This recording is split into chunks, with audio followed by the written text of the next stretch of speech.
This is the Bird & Taylor folding proofer, which we absolutely love in our house. I'm gonna turn it on here.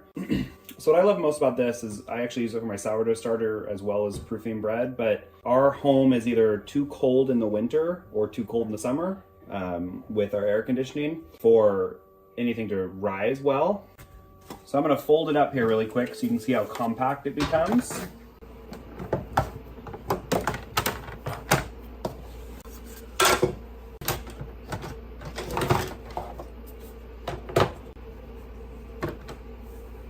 Okay, so as you can see, when it's collapsed here, it's really short. Here's my hand here for reference.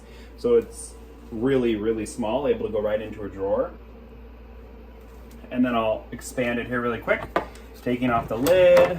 This is for water, put away the